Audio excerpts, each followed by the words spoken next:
almost forgot these hooks. So you see there's only two hooks here. We bought magnetic hooks specifically for the cruise rooms since they're magnetic. It definitely comes in handy to hang your cruise cards and whatnot.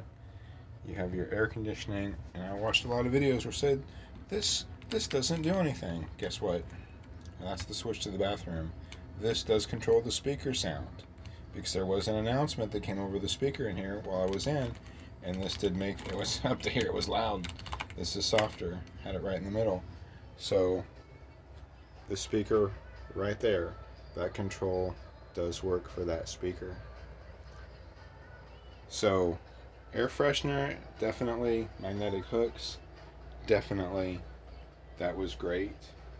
Um, oh, and the charging port with the three USBs. I think those are the three must-haves when you're planning your cruise. Highlighters, we've not even opened them. Not even opened them. But maybe you'll use them. Definitely go with the magnetic hooks, for sure.